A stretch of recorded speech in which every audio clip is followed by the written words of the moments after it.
Bonjour à toutes et à tous, bienvenue sur notre chaîne. Je m'appelle Eva, je suis chargée de communication chez ADBI. J'ai le plaisir de vous retrouver aujourd'hui pour une nouvelle vidéo sur la data. ADBI en 3 termes, pure player de la data, ADN technique, appétence pour le partage de connaissances. Je vous laisse avec notre expert. Bonjour à toutes et à tous. Dans le cadre de la sensibilisation et développement sous Talent Studio Data Intégration, ADBI vous propose de courtes vidéos pour vous aider à appréhender cette solution. N'hésitez pas à revenir vers nous pour toute question. Je vous remercie. Bonjour, je vous propose dans cette vidéo de vous présenter le studio de développement Talent. Il faut tout d'abord savoir que ce studio est basé sous Eclipse, un célèbre éditeur Java. Sur la partie gauche, vous avez tout d'abord la partie référentielle. Les business models sont une vue métier, une vue graphique du travail et des flux que vous voulez faire. Depuis la version 8, ce menu a disparu. La partie job est la partie qui va vous permettre de développer les flux de notre intégration.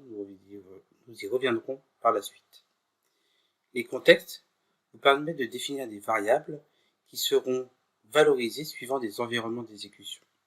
Par exemple, vous aurez une certaine valeur pour la dev et une autre valeur pour la production. Dans la partie code, vous aurez des routines. Les routines sont des fonctions réutilisables que vous pouvez utiliser comme vous voulez, comme vous le souhaitez dans votre job. Vous avez des routines éditeurs qui ne peuvent être pas modifiées, mais vous pouvez créer vous-même vos propres routines. Les modèles SQL sont des fonctionnalités avancées de Talend qui vous permettent d'optimiser les requêtes et comment Talend interagit avec les bases de données. Personnellement, je l'ai très rarement utilisé. Les métadonnées sont par contre, elles, essentielles. Elles vous permettent de définir les connexions bases de données, mais également les fichiers délimités, les fichiers positionnels ou toute autre source de données. J'entends source de données, c'est la particularité de pouvoir avoir des données à partir d'une source, mais également d'écrire ces données dans une cible.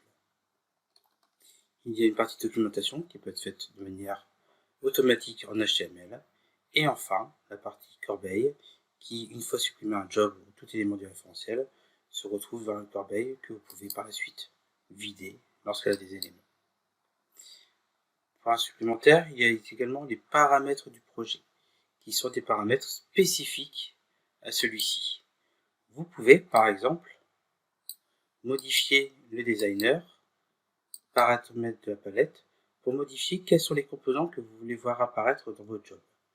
Par exemple, il devient inutile de garder l'option Bonita, LDAP, SRM, etc. si vous ne les utilisez pas. Donc vous pouvez prendre des composants, une famille de composants, et tous les cacher. A contrario, vous pouvez prendre une famille de composants et les rajouter comme bon vous semble.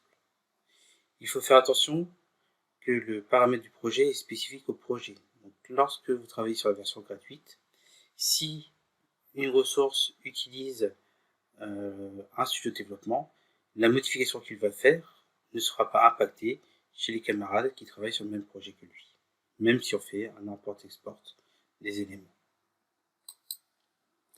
Pour un supplémentaire, nous allons créer un job. Premier job. Vous voyez qu'il n'est pas possible de commencer un job par une lettre. Non, pardon. Il faut justement avoir une lettre. Si on met premier job, ça marchera. Il est vraiment conseillé par Talend d'avoir un objectif, une description pour expliquer ce que fait le job. C'est un job de démonstration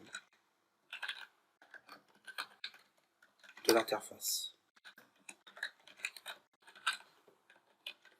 Vous pouvez copier-coller l'objectif et la description avec les mêmes valeurs, il n'y a pas de problème. On a une gestion de versionning et de statut, mais ce n'est pas essentiel pour la première phase d'appropriation de Talend. Lorsque nous créons un job, la section palette va être repeuplée par les composants qui existent. Il y a plus de 900 composants natifs dans Talend. Quand je dis natifs, c'est-à-dire qu'il y a des composants qui ne sont pas natifs, qui peuvent être ajoutés à partir de ceux de la communauté Talend. Première difficulté de Talend, c'est de connaître ces 900 composants natifs. Et l'idée de la formation, c'est surtout d'appréhender le fonctionnement général des composants et découvrir vous-même les composants. Pour ce faire, vous avez un petit menu ici qui vous permet d'apporter les démos, qui va vous permettre de récupérer des jobs faits par Talend et pouvant être exécutés pour démontrer l'utilité de chaque composant. Donc on peut prendre les composants, par exemple on va prendre un fichier, on va lire un fichier, on va prendre un file input limited, c'est-à-dire un fichier CSV, et première solution, c'est pouvoir faire un drag and drop du composant sur la partie designer. Cette partie designer est celle qui va vous permettre de dessiner votre flux de traitement. Vous avez l'ensemble des composants qui vont se succéder, et par exemple, vous pouvez loguer en console de sortie. Donc soit vous cherchez le composant dans la palette, avec le nom technique avec des mots magiques, par exemple le terme log en anglais, ça sera log, et on voit qu'on a un tlogro qui se retrouve également dans cette famille log et error. Donc on peut faire tlogro et on pourrait faire un drag and drop de la même façon. Notre solution, lorsqu'on n'est plus familier avec Talend, c'est de récupérer directement le composant à travers le designer en tapant son nom dans cette partie. Vous tapez tlogro et vous avez les composants qui apparaissent. Il est nécessaire ensuite de relier ces composants. Pour commencer, il suffit de prendre le composant, faire un clic droit sur la souris, tirer le lien vers le composant suivant. Et nous avons une section en bas de la partie designer qui vous permet de paramétrer des informations de chaque composant. Par exemple, je prends le composant define input limited et de manière évidente, il sera nécessaire de spécifier le nom du fichier à récupérer. Dans le tlogro, il suffira de définir quel est le mode d'affichage, est-ce qu'on sort en basique, en mode tableau, en mode vertical. Donc tout se fait à travers cette interface. Cette interface est totalement modulable. Vous pouvez, si vous avez un petit écran, transférer la palette de gauche vers la droite. Vous pouvez par contre malencontreusement fermer cette palette, et si vous la fermez, elle réapparaît, mais cette fois-ci, elle ne peut plus être déplacée qu'à gauche ou à droite. Elle ne peut pas sortir de l'écran designer. De même, dans l'onglet composant, vous pouvez, sans faire avec une inadvertance, fermer cet onglet et le faire disparaître.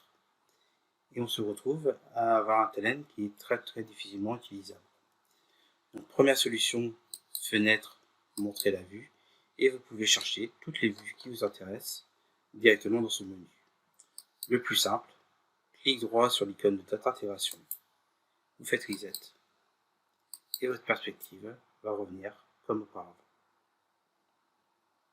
Voici ce qui conclut notre première vidéo. Merci. Et voici ce qui conclut notre vidéo. Merci à toutes et à tous pour votre écoute. Si elle vous a plu, n'hésitez pas à partager et à liker. Vous pouvez aussi vous abonner à notre chaîne YouTube et visionner toutes les vidéos précédentes.